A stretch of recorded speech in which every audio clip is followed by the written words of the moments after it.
Broadcasting live from the Business RadioX studios in Atlanta, Georgia, it's time for Atlanta Business Radio. Brought to you by OnPay, Atlanta's new standard in payroll. Now, here's your host. Lee Cantor here, another episode of Atlanta Business Radio, and this is one of my favorite series that we do. It's the GSU E&I Radio show where we spotlight the great goings-on at GSU and especially the Main Street Entrepreneurship Seed Fund participants. And today we have folks from that initiative. We have Angad and Angad Sahgal with Let Me Do It. Welcome. Thank you. So excited to learn what you're doing over there at Let Me Do It. So if you don't mind, share a little bit about the mission purpose of Let Me Do It. So I'm going to let Angad start with the purpose and then get into the business side of it. Okay. My purpose is to empower people with disability. Informed decision have their own voice. So essentially helping people with disabilities to own their decision rights. Oftentimes what happens is the decision rights of persons with disabilities are taken away through power of attorney, etc. And Angad, being one of the Georgia youth ambassadors for supported decision-making, thought that it will be best served that if we create an enabling platform which will allow persons with disabilities to own their decision rights with the support of a network of their caregivers, support, family, to decide what they want to do, what's good for them, and what makes sense for them. Now, before we get too far into things, do you mind kind of defining some of these terms? Like, what does supported decision-making mean for the layperson? So, essentially, to simplify it, it's like if you were to take a decision, if Angad's going to take a decision about something, or my wife or his support network help him with that decision process, that is what supported decision-making is. So Angad's decision rights are with him. He decides I'm going to do this, but leverages his support network to get to that decision. Does that make sense? Yeah, so ultimately the decision is with Angad. Yes. Or we can help with him as he decides something. Okay, when Angad decided, he wanted to join a post-secondary education program. So my wife and I work with Angad to decide what's good for him, what he would like, what he wanted in a program, and then figure out which is the best program which will work. And Angad took the final decision that he wanted to attend the GSU IDEAL program. So now, how is it set up right now without Let Me Do It around to help facilitate this? How are people kind of handling this situation? Are the support team just kind of making decisions for the people they're caring for right now, or is that individual in charge of their decisions? Like, what are the rules of the game right now? It's very open-ended. It would depend from a person and their network. There is no process which allows you to do it in a structured format. So, our family may be different than somebody else who's going, who needs help in the decision process. And there isn't, we haven't really leveraged the power of technology to do anything in this space. So what we're trying to do is, we have a fair understanding of the world of disabilities, having our lived experiences, and through Angad's mom and my wife's work, she runs a organization called Synergies Work, which works with folks with disabilities to become entrepreneurs. So we have a fair understanding. So what we've tried to do is, through Angad's lived experiences, our experiences, try to create a solution which would benefit, persons with disabilities, the community which we're trying to serve. So how is technology being leveraged to help? So if you really look at the app, it's essentially it's a structured decision tree or a task management format, which when a person downloads the app and they create the decisions in consultation with their support network. Hey, mornings when I get up, I need to go to work, or I need to go to college, I'm going to live independently. And then those decisions have sub-elements or tasks built in. And then you define those. And you also create your network. In Angad's case, if he has to go somewhere, he needs to call an Uber. So the person to help him is dad. If he wants to go to a doctor, the person to help him is mom. So you create those networks. So, and accordingly, then once you get to that decision point through notifications, the app keeps telling you where you are in the decision process and what you have to do next. So it sort of brings it in front of you. All of us, whether you have a disability or not, tend to forget things. Yeah. This just simplifies it and brings it to you and notifies you. It's a similar concept when you get something on your phone, you get a notification. So you're getting a notification. Angad, you have to go to college. To go to college, you need to call an Uber. So he gets a notification. He reaches out to me. Dad, can you call me an Uber? And I call him an Uber. And that's how this, the cycle of events would work. And he will achieve his desired decision to get to college, leveraging people within his network. So, so building that appropriate support team and network is a critical element for success? It would be. And, from what I know of the disability community, everybody has a network. But today what you have is your network is basically 24/7, has to be with you. What we're trying to do is you can reach your network on demand when you need them. And so when an individual signs up for the app, they then, I guess, plug in their needs and the network that's associated with each of those kind of components and subcomponents? Yeah, so you download the app, and in our case, so when we started rolling out the app, so I downloaded the app with Angad, so did his mom, his brother, and 2 people from his support network.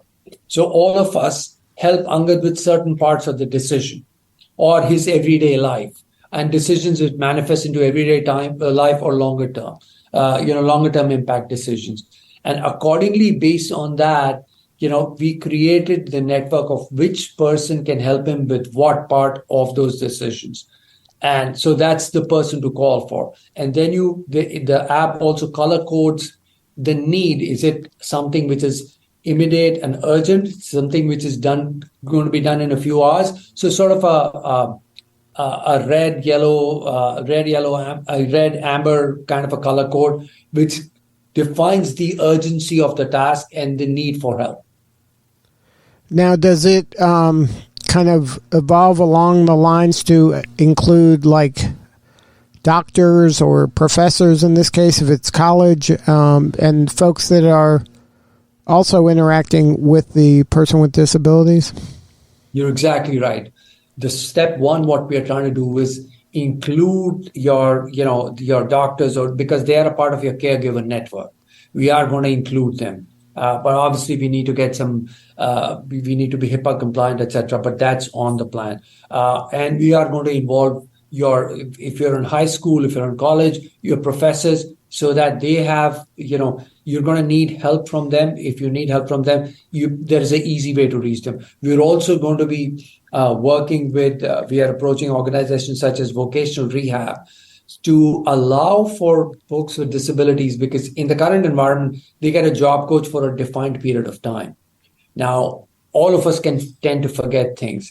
So what that would do is essentially, one, increase the breadth of how far a job coach can go. Instead of just working with one person at a time, you could work with 10 people at a time, because you have the ability to do so using technology. And as a person with a disability, what that does is you have the job in the job details on your phone. So you don't have to technically have the physical presence of a job coach. But if you need the job coach or anybody else in your support network, like the person, your boss, you can reach out to them and they can help you work through that.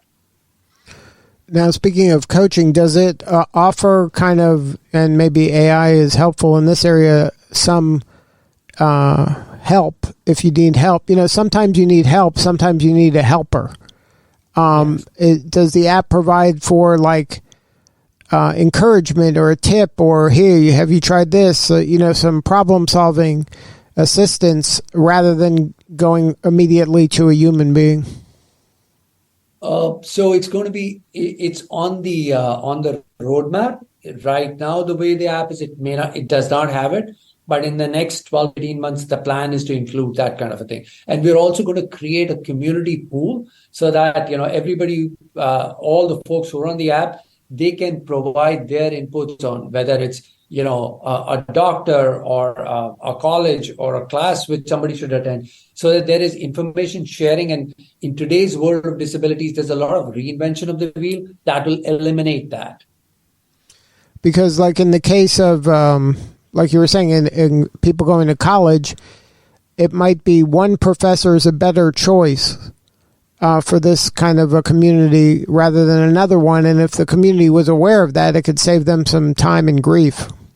That is why the community resource pool comes into very handy. So if there are so part of the GSU IDEAL program, if all the people who are there, if they start giving their feedback, I had a great time with this professor in the pottery class or in the fine arts classes, then that's a resource somebody else can leverage. Today, it's experience and find out rather than some information being there which says, yes, this is already tried, tested, and proven, so try it now.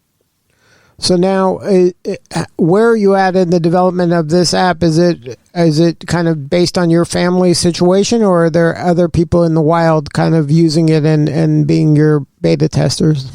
Yes, so we started with the inputs from 4 or 5 folks, and now we have 45 pilot users. And like you said, the purpose of the beta users is to tell us what's good, what's bad, what's needed, what's missing, what's working. So when did you get a sense of, hey, this is something here, that we have something here that's needed and provides a lot of utility for the community? Was it right away, like I know you were solving your own problem, but when did you start getting kind of that market tell you that, hey, this is something that we really should lean into? So the idea for the app came as part of Angad's role as the Georgia Youth Ambassador. And all the young adults had to pick a project. So Angad decided to build an app, given his love for his phone and his iPad and all the games he's been playing on the PS5. So that was the idea which sort of led us to create a document or a thought process or a position paper, which Angad presented at the conference run by an organization called TASH in November, December in Phoenix last year. And the traction and the response we got there from either the parents who were there or the disability advocacy and support organizations told us this is something which we need to, really double down and build. And that's where we started building the platform and sourcing feedback, talking to educational institutions, research institutions, and families of persons with disabilities. That's what's the trigger, and that got us all started, and we started building because just not us. We knew there is a definitive market need for this sort of a product. So how did the Main Street Entrepreneurship Seed Fund get on your radar? Oh, well, Angad's a student at GSU. He's a part of the IDEAL program. And when we saw the Main Street Fund, source looking for entrepreneurs for cohort 4, we could not think of a better way to,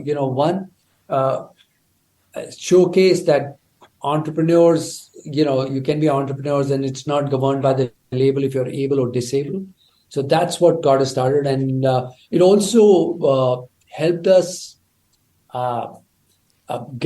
bring the awareness. GSU's Main Street Fund's been phenomenal in bringing the awareness or creating the awareness of not just the app, but also disability entrepreneurship. So the reason we started was Angad's a student here.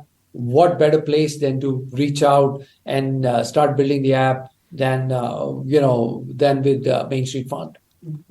Now, what has been the interaction with the folks at Main Street and Angad and yourself? Has it been mostly you, or is there something that Angad is actively involved with working with them and the mentors? Angad is being a part of every meeting, call, conference, workshop we've had thus far, whether it's mentor meetings 3 times a month or 4 times a month, or workshops every week. Angad's a part of that. Plus, Angad's a part of our conversation twice a month with the folks who are building the platform for us. So he's involved in every part of it, and more from not the nitty-gritty of the business, but why and the hows of what is going to be done. And Angad's the principal user of the app. So, as we are building the app, one of the things we try at home is trying to see how it works, because there is no better experience than first us experiencing it. If we can't do it, then why are we going to tell other people to use it? And it's aligned philosophically with this supported decision-making, right? Pardon me? And having him actively involved is aligned philosophically with this supported decision-making. Yes. So what do you need more of? How can we help you? We need to, so the biggest thing we need is, it's a two-part thing. One, there are roughly 2 million people with a disability in the state of Georgia. Okay. We need to get the message out that there is something which can help you with your everyday to long-term life, decision-making process. And there is something which will allow you to own your decision rights. Obviously, there are some people who will not, we may not believe in that. So that's one part of it. Getting the message out, there is something which can help you. And secondly, the second part, which I think is more critical, is what we want to highlight and surface is, to be an entrepreneur, it doesn't go by a label if you're able or disabled. Entrepreneurship leverages your skill, talent, and desire to make a change. And those are the two things we want to really highlight. And that's more of a mindset, right? It's a mindset. You're absolutely right. It's believing you can make a change and taking action. I think what I've been saying, and we've always said as a family, what you need to look for is what a person has, rather than look at, this person does not have this. So look at the positives rather than saying this is something which is lacking. Right, because people have more than sometimes they remember. Yes. So if somebody wants to connect with you, Angad, or somebody on the team, what's the website? LetMeDoIt.org. LetMeDoIt.org, and they can maybe sign up to be a beta tester. They can play around with it. They can see what it can be and get involved.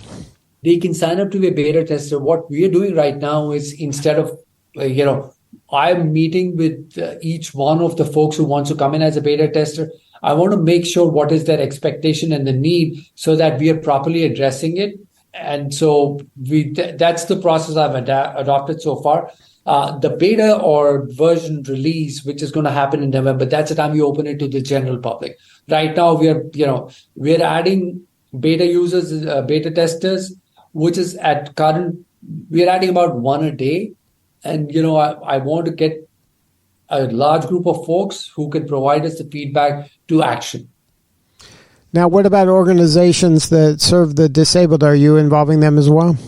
So 2 of 3 of our design partners and sponsors, Georgia Advocacy Office, Sangha Unity Network, Synergies Work. These are organizations which are disability support and advocacy. We are also talking to organizations in Iowa, Illinois, and Massachusetts, to disability support and advocacy organizations.